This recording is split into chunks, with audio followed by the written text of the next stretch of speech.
5月12号举行的欧盟外长非正式会议，专门讨论有关重新调整对华政策的话题。会议重申了对华合作伙伴、竞争者和系统性对手的定位，还说并非要跟中国脱钩，而是要降低对中国经济依赖。预计欧盟对华新战略将于6月下旬正式发布。目前，国家副主席韩正、中共中央政治局委员、中央外办主任王毅和国务委员兼外长秦刚等都在欧洲访问。他们对欧方表达了哪些中国立场？来看报道。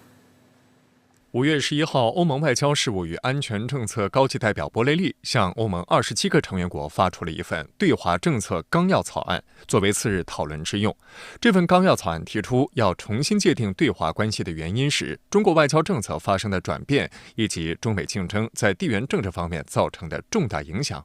香港南华早报认为，欧盟这次并非将原先的对华政策推倒重来，而是进行调整。12号在会上，博雷利表示，中国正在发挥大国影响力，而欧洲必须更加团结。China being a partner, it is a partner. China is a competitor, certainly. Its economic growth, its technological capacity is a competitor. We have other competitors, not only China, but China is an important competitor. 深圳卫视注意到，欧盟的对华定位近30年来历经多次调整。欧盟第一次发布系统性的对华政策是在1995年，确定中国为重要的合作伙伴。其后出现了10年的中欧关系蜜月期。到了2006年，欧方在第6份对华政策文件中首次引入竞争对手的定义，实际上压缩了中欧关系的战略伙伴关系内涵。其中最大的一次调整是在2019年，在中美经贸摩擦的背景下，欧盟声称中国既是伙伴，也是竞争者，还是系统性对手。值得注意的是，博雷利本月11号在欧洲防务与安全峰会上对欧盟2019年提出3重对华定位进行了修正。他当时表示，欧盟与中国并不存在系统性竞争关系。他还说，只要中国遵守国际法，不危及欧洲利益和价值观，我们就必须在世界舞台上与中国共存。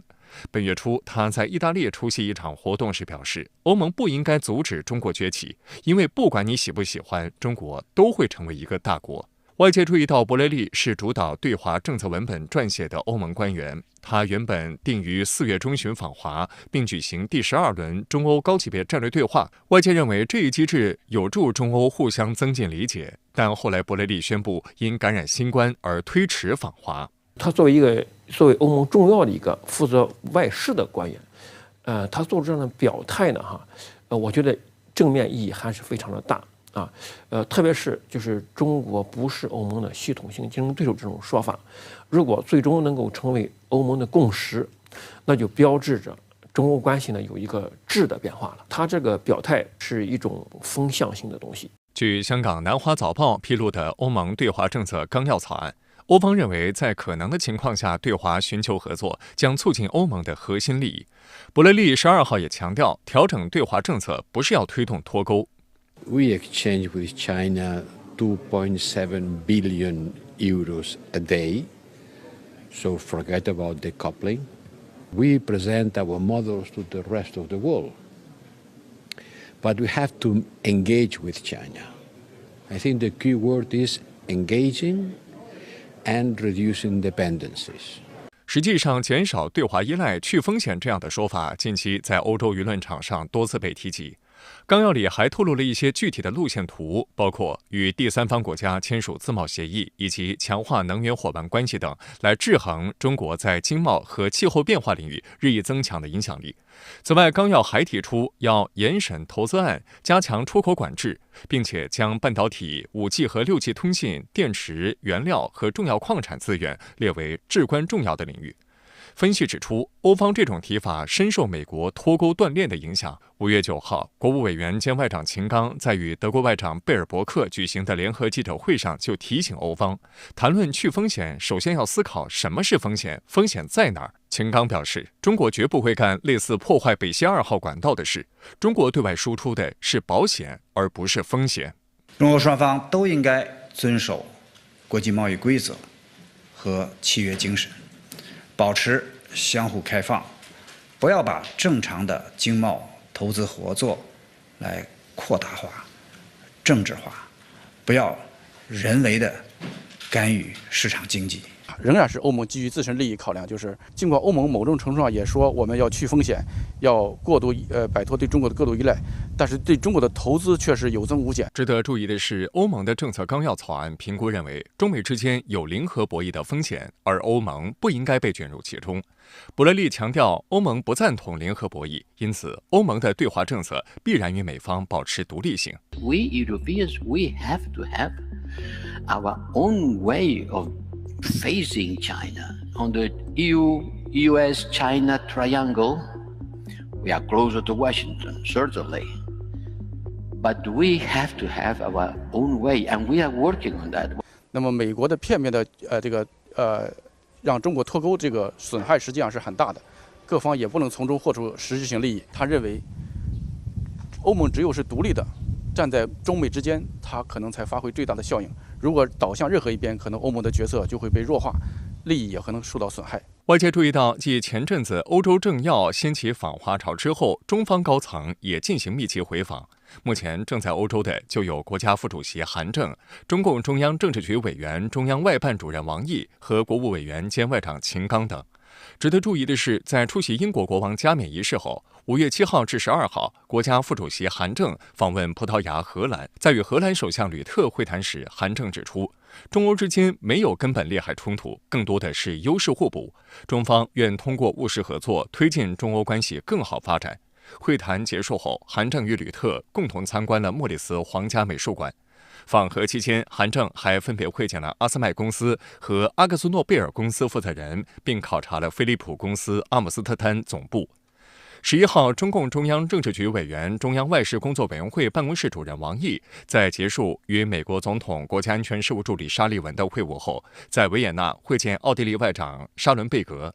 王毅表示，中方愿与欧方在相互尊重、互利共赢的基础上开展对话合作。沙伦贝格表示，澳方不主张搞对华脱钩，愿积极促进欧中关系健康发展。信号是非常积极的，表明中国呢是希望和欧洲扩大合作，希望呢在疫情结束3年后恢复正常的人员往来和高层的对话沟通，那么扩大增信事宜，避免出现误判，避免产生错误的认知。12号，秦刚在奥斯陆同挪威外交大臣维特菲尔特共见记者时表示，中国和欧洲是具有世界影响的2大力量、2大市场、2大文明。通过这次访问，我深切感到欧方加强对华沟通协调、推进互利合作的积极意愿。百年变局，风高浪急，中欧关系要持续稳定发展，需要做到3个坚持：一是坚持包容的世界观，2是坚持进步的历史观，3是坚持互利共赢的合作观。因为中欧呢都对世界的就是和平啊、发展啊都有很大的责任，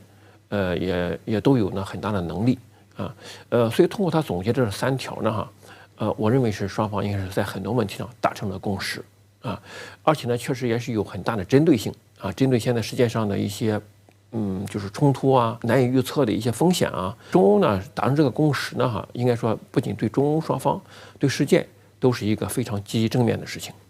相关话题来连线特约评论员张思南。张先生您好。欧盟外长周5开会商讨所谓对华政策调整，欧盟外交事务负责人博雷利已就此起草文件，您对此怎么看？欧盟对华政策会怎么调呢？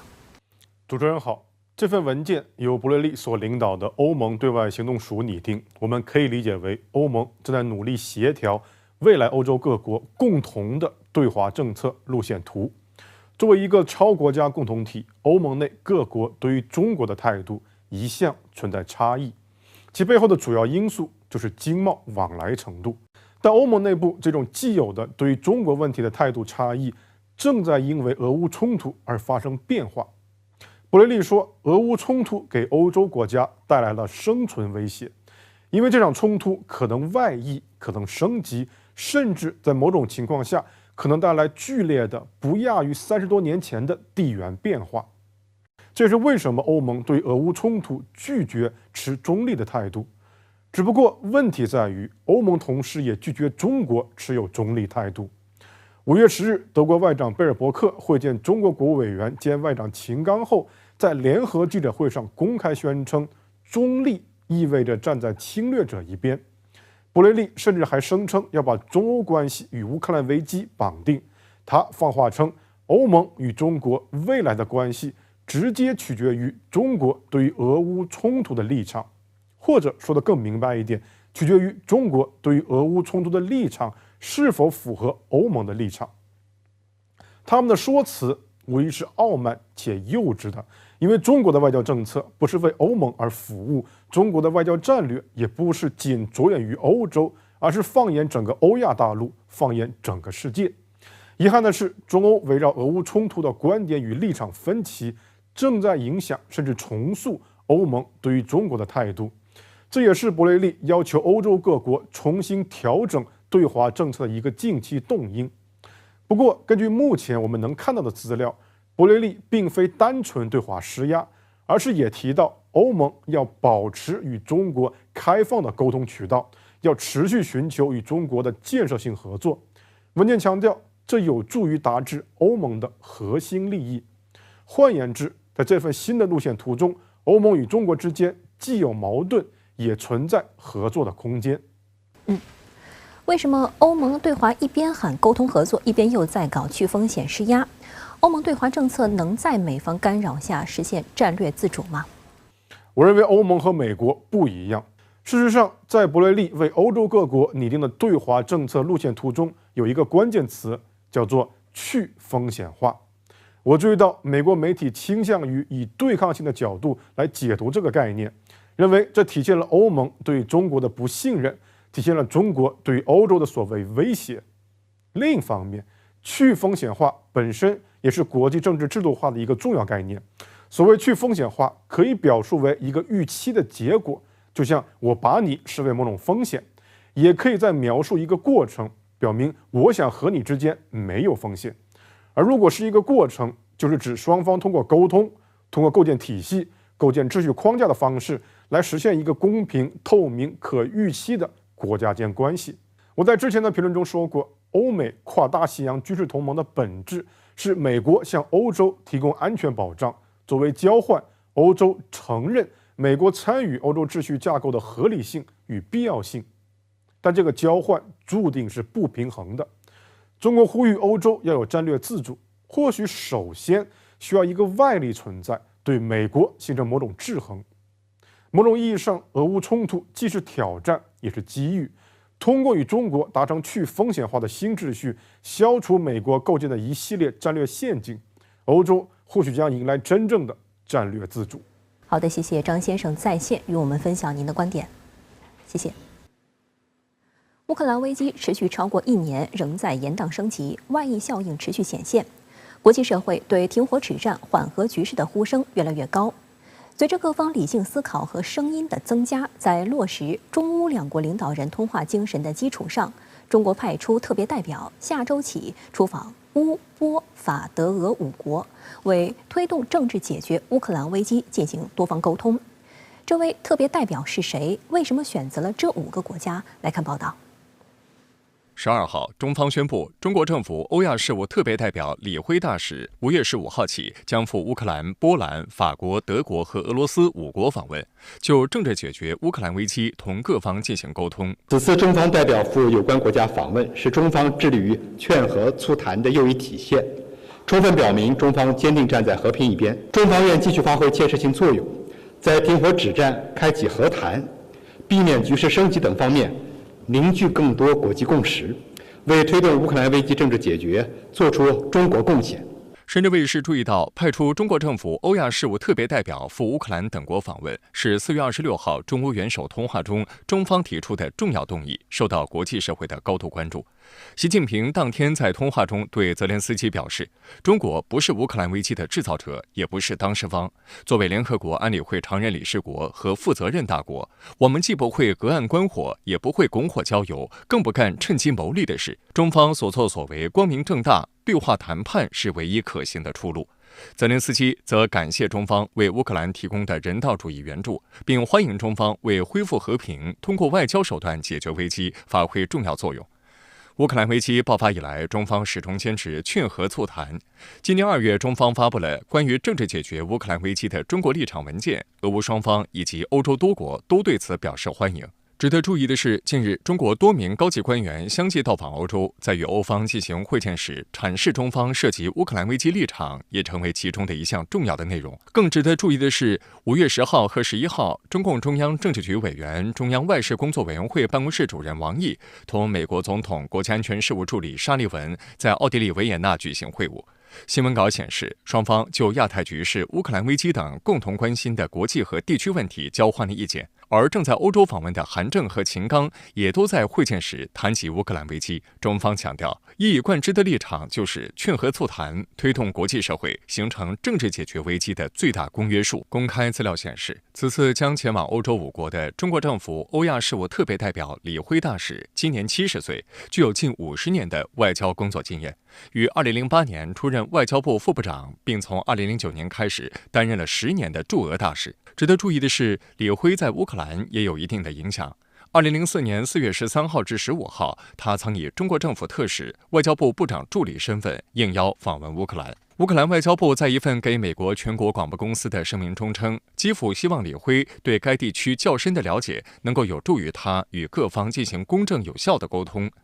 英国广播公司引述分析人士的话称，选李辉做特使有助于打消俄罗斯的顾虑。应该如何和这个欧亚地区国家打交道，如何去处理这些欧亚地区的事务，尤其是俄乌之间的冲突，要考虑它的历史经纬和它各自的这种现实的需求。那么我觉得李辉大使呢，他长期的在这个多联体地区工作，对于这些当地的文化，如何和这个当地的官员相处的这样一个特别专业的一个人，一个外交官。新加坡联合早报认为，李辉在俄乌冲突后首次去欧洲工作的难度很大，但作为一次试水温之旅，外交意义十分重大，重启了国际社会中断已经1年的同类外交动力。外界应该认识到，中国不是乌克兰危机的当事方，而且在国际社会选边站队的情况下，中国顶住压力保持中立，是李辉得以成型的重要先决条件。作为特使嘛，它主要作用是斡旋嘛，它就需要了解各主要的利益相关方的利益诉求是什么啊？你的立场是什么啊？所以我首先呢，我们要达到这一步。那么它呢，最重要的一个原则是什么呢？就一定要中立啊，就是客观，要能够倾听，而且能够理解到中国呢以前也派过特使，应该呢这是一个共同的经验啊，也是应该说是成功的做法。我们派出特使，这确实是一种负责任的表现，而且我相信呢，相关国家呢也都能意识到，就是中国的分量和中国的诚意。乌克兰也将是李辉此行的首站，而作为另一冲突当事方的俄罗斯，则是李辉此行的最后一站。第2站的波兰与俄罗斯乌克兰接壤，被认为是支持乌克兰最坚决、对俄罗斯最强硬的东欧大国。值得注意的是，俄乌冲突1周年之际，美国总统拜登就闪电访问波兰，并且在当地会晤了多个东欧国家的领导人。但分析也指出，波兰是乌克兰的邻国，是冲突外溢效应的直接受害方。目前有数百万乌克兰难民滞留波兰，去年落入波兰境内的流弹也令数名波兰人丧生。它有2个特点哈，第一，离俄罗斯呢最近的国家之一哈，在欧盟里面；第二呢，它又是欧盟成员国，因为欧盟呢它那个投票机制哈是1票否决。所以呢，波兰其实它一个国家呢就可以决定整个欧盟的立场。它是在俄乌冲突中呢，它是一个叫重大的利益关切方啊。所以说我们这个特使呢选择去波兰，应该说是非常精准的一个选择。而法国和德国也是李辉此行的重点。这2国合称欧洲的法德引擎，在欧盟内部举足轻重。值得注意的是，前不久法国总统马克龙访华时对中方表示，法方主张重启政治谈判，以外交手段解决危机，并强调愿同中方密切沟通合作，为推动尽快政治解决危机做出共同努力。实际上，法国此前与俄罗斯关系较好，被认为是极有可能参与斡旋俄乌冲突的欧洲大国。但在美国和北约的施压下，令双方关系不断恶化，也让俄法之间的关系窗口关闭。而德国是俄乌冲突外溢效应影响最为负面的国家，有德国舆论甚至直言，美国拱火俄乌冲突打击的对象不仅是俄罗斯，德国经济受害更深。一方面，能源价格高企，令制造业外移；另一方面，美国强迫德国企业退出俄罗斯市场，令他们损失惨重。此外，连接俄罗斯和德国的北溪天然气管道被炸，美国著名调查记者西蒙赫什就披露，美国是幕后黑手。然而，德国却敢怒不敢言。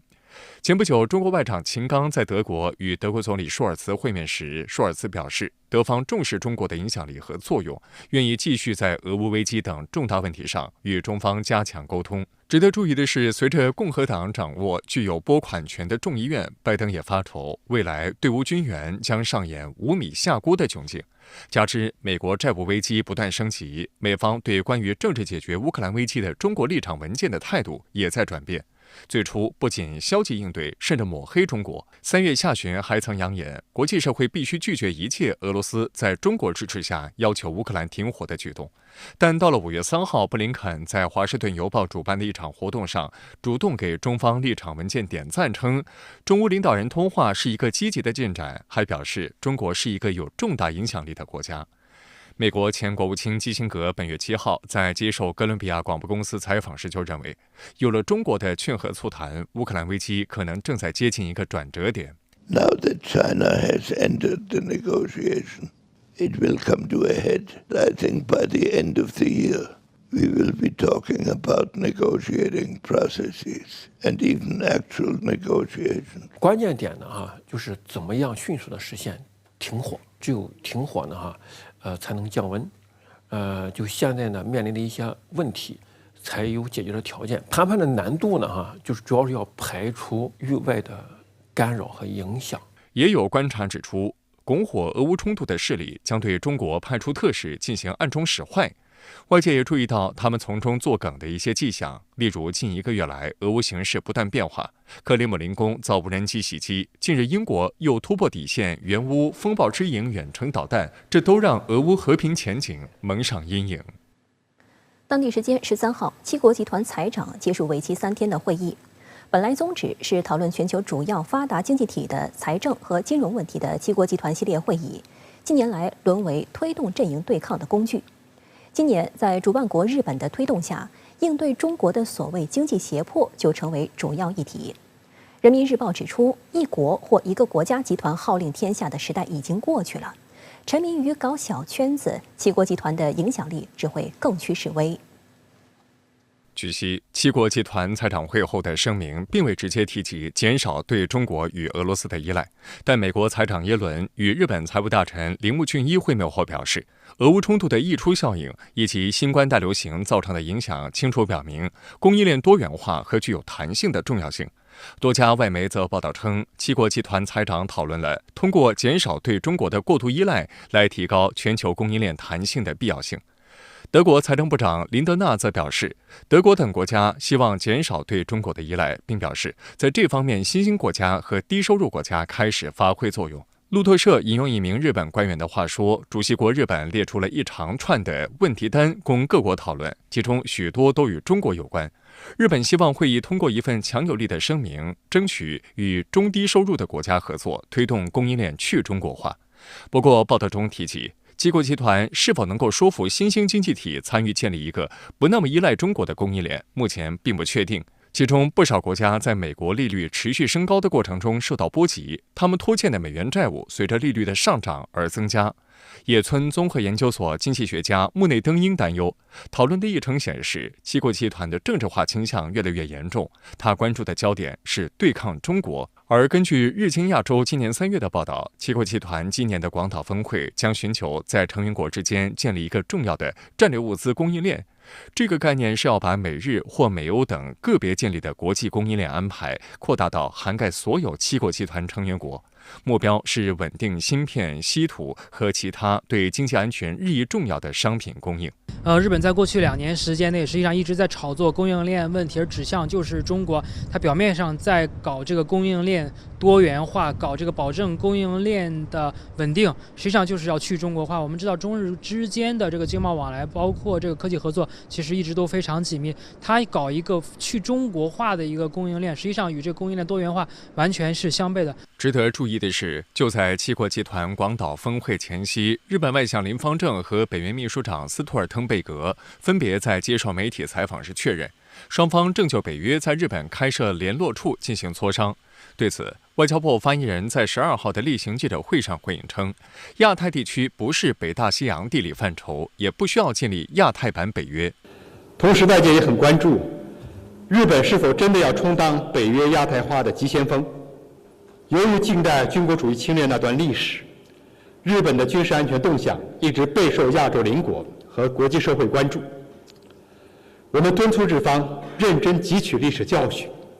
坚持走和平发展道路，不要做破坏地区国家间相互信任、损害地区和平稳定的事。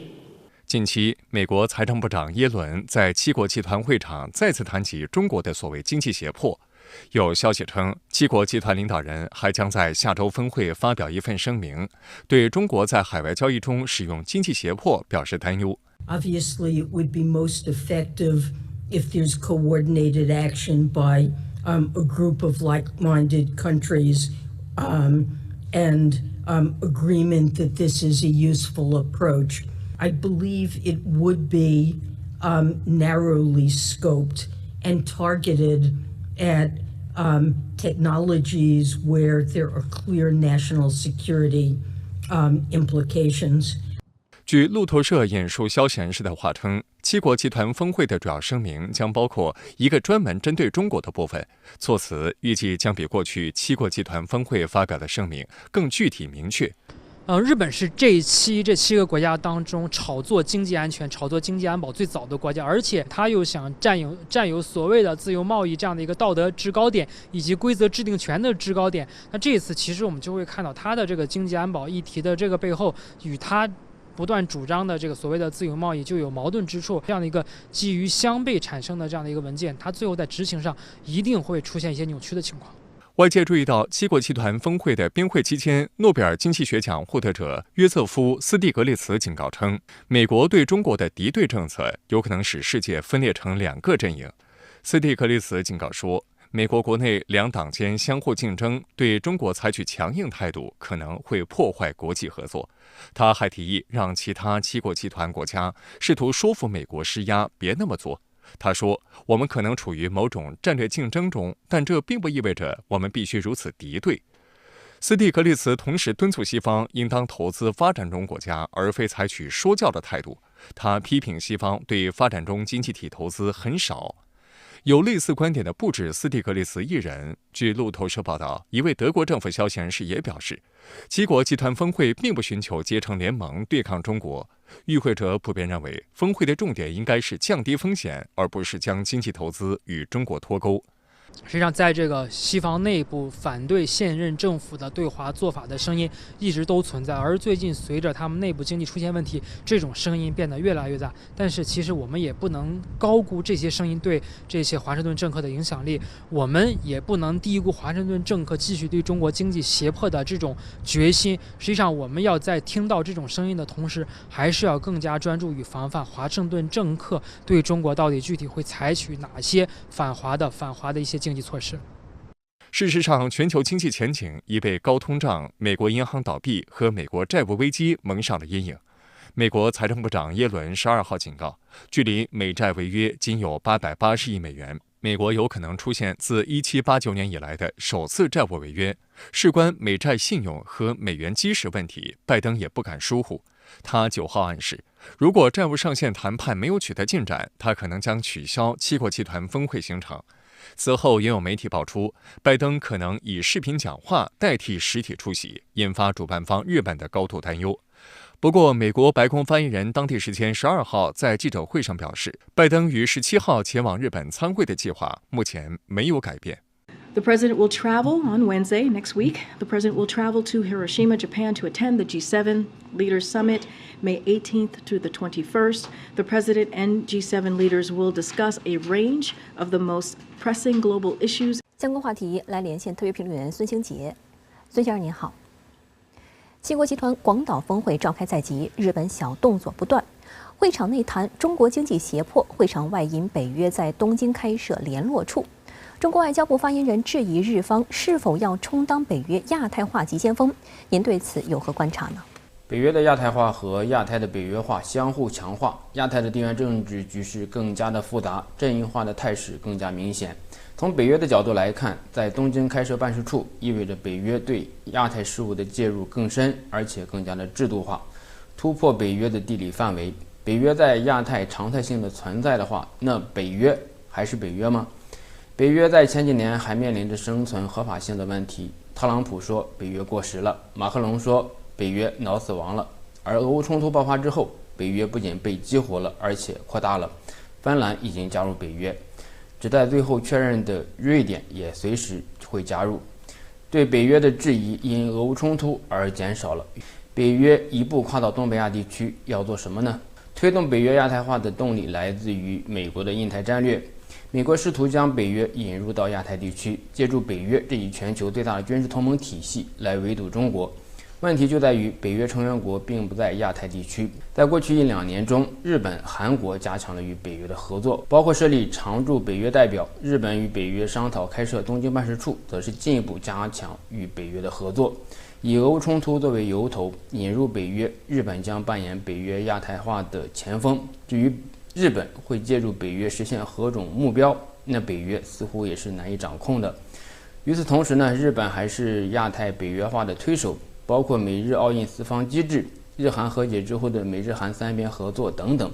对于北约的欧洲成员国来说，一个过度扩张的北约将从防御性同盟变成进攻性的军事集团。而对于亚太地区来说，北约的亚太化和亚太的北约化必然会造成亚太地区的再冷战，甚至比冷战时期更加糟糕的地缘政治格局，逆转过去几十年来亚太地区和平发展繁荣的潮流。最近，日本首相岸田文雄登上了美国《时代周刊》封面，但围绕封面主题，日方背后却有不少干预动作。您对此怎么看呢？岸田首相在4月末访问非洲前接受了《时代》的采访，岸田本人也登上了杂志的封面。而《时代》最初的标题其实是揭示了岸田文雄的野心，就是改变日本2战后的战败国的地位。但是在日本外务省的介入之下呢，《时代》修改了标题。但我个人认为，《时代》最初的标题还是一针见血的。岸田是日本首相中为数不多从外相转首相的，尤其是俄乌冲突之后呢，岸田明显加快了日本的战略转型，不断的渲染亚太地区的安全威胁，将乌克兰危机渲染成全球性危机的前兆，制造今日乌克兰明日东亚的话题，以此为日本的扩充军备提供理由。岸田政府将军费开支提高了1倍，达到 GDP 的2%，这也是北约的标准。凡此种种呢，日本事实上放弃了和平主义的路线，走上了军事大国的道路。时代对于岸田的大战略的观察还是非常精准的。更为引人关注的是，七国集团越来越强的地缘政治属性。本来是一个讨论财经金融议题的组织，现在将地缘政治议题作为首要内容，日本尤其是将台海问题纳入其中。在某种程度上，日本是在绑架七国集团。当然了，回到原点来看，岸田的大战略能不能成功，关键还是日美关系。时代无疑戳中了日本的痛点，而如果拜登因国内债务上限的问题缺席七国集团峰会，那将是岸田的重大的挫败，也揭示了日本实施大战略的限度。好的，谢谢孙先生在线与我们分享您的观点，谢谢。土耳其5月14号将进行总统和议会选举，寻求第3任期的埃尔多安压力不小，他的支持率与反对党参选人不相上下。土耳其是欧亚大陆的连接点，扼守包括伊斯坦布尔海峡在内的多个重要战略咽喉之地，可以说是欧亚大陆上无论陆权和海权都绕不过去的一个国家。近年来，土耳其也凭借世界十字路口的便利，在国际舞台上长袖善舞。然而，内政问题一时难解，土耳其大选将如何搅动地区安全局势？来看分析。土耳其将于本周末举行5年1度的总统和议会选举。按照选举规则，如果第一轮投票中有候选者得票数超过50%，直接赢得总统选举；如果没有，则进行第2轮投票。第一轮投票中的前2名直接对决。近日民调显示，选情越发焦灼。由6个反对党组成的民族联盟阵营候选人凯穆尔·克勒齐达尔奥卢以 42.6% 的支持率领先现任总统埃尔多安 1.5个百分点。原本差距并不大，然而就在投票的前3天，4名候选人之一的英杰宣布退选，给这次大选平添巨大的变数。调查显示，虽然英杰的支持率仅 5%， 但他的退选将引发引流效应。他的支持者中只有1/4支持埃尔多安，而有1半人支持克勒齐达尔奥卢。现年69岁的埃尔多安是土耳其近30年来最具影响力和最有权势的政治人物。从1994年当选伊斯坦布尔市长以来，他从来没有输掉过任何一场重要的选举，而且都是首轮过50%直接当选。他过去的执政让土耳其保持多年经济快速增长，也让他树敌很多。主打经济牌成为反对党候选人的重要策略。克勒齐达尔奥卢就在竞选广告中手持洋葱对选民承诺，只要他当选总统，土耳其将看到新投资涌入，回归民主，里拉将重新升值，经济将再度繁荣。他还说，如果埃尔多安继续当总统，我手里的洋葱将从现在的30里拉涨到100里拉，约合人民币35元。一个是经济方面的挑战，就是主要是以通货膨胀这个问题为代表的这个物价过高，物价飞涨，以及背后的这种经济治理的危机。第二个呢，影响比较大的就是这个救灾。克勒齐达尔奥卢个人民调目前微幅领先埃尔多安，但在议会选举层面，反对党不占优势。克勒齐达尔奥卢比埃尔多安大4岁，是土耳其政党的常青树，更是埃尔多安的老对手。他领导的共和人民党是土耳其共和国缔造者土耳其之父凯末尔所创建的老牌政党。土耳其当地媒体报道称，克勒齐达尔奥卢获得了美国的支持。今年3月，美国驻土大使杰弗里·弗莱克曾与克勒齐达尔奥卢会面，有土耳其舆论批评美国是在干预该国大选。而美国之所以支持克勒齐达尔奥卢，是因为他曾倾向西方的立场。他5月初在英国《经济学人》发文，再次向西方表明态度。他在文章里表明支持西方价值观，还说一旦他当选，将恢复土耳其的西方定位，土耳其将非常骄傲地成为西方的一员。观察指，西方舆论很乐意给克勒齐达尔奥卢造势，将其视为扭转埃尔多安向东看政策的关键人选。但深圳卫视注意到，克勒齐达尔奥卢也同时强调不会选边站队，将继续加强与其他中东国家、俄罗斯、中国等国的关系。假设说反对派获胜了，那么他的内外政策当然肯定会面临一定的调整和变化，但总体来讲，他也不会有一个很大的变化。而克勒齐达尔奥卢虽然是作为共同的候选人，但他比较弱势。那么从外交方面来看呢，他是西方国家定位，就是强调自己要重回西方阵营。但是这个也只是原则上的、倾向性的，真正实质性的说完全站在美国一方，这个跟着美国走，这个也不符合土耳其的现实利益。半岛电视台评论指出，西方对土耳其的这场选举有幻想，还有一些媒体称这是2023年度最重要的选举，但这很有可能是西方的一厢情愿。埃尔多安执政约30年，他的政治遗产也将在土耳其经久不衰。而且西方并不是真的关心土耳其，他们明显青睐克勒齐达尔奥卢，是希望他当选后会让土耳其在北约的刺儿头角色做出转变。例如，埃尔多安主导阻拦瑞典加入北约的做法，就让美西方十分不满。半岛电视台还指出，克勒齐达尔奥卢缺乏外交政策的经验，很有可能会被美西方牵着鼻子走。据土耳其广播电视公司报道，埃尔多安在出席12号的一场电视答问会上，就主打国家主义来给自己拉票。他强调了土耳其世纪的概念。他表示，在其治下，土耳其正处于分离主义和恐怖主义威胁最低的时期。在谈到近年的经济困难时，埃尔多安认为，他创立的土耳其经济模式成功抵御了近年来外国资本对土耳其经济和金融体系的攻击。实际上，美联储强力加息以及美国动辄长臂管辖制裁的做派，正令许多发展中国家承受治理危机的痛苦。在谈到外交时，埃尔多安表示，土耳其要与所有国家维持良好关系，并强调绝对不会因为美西方不喜欢就与俄罗斯断绝关系。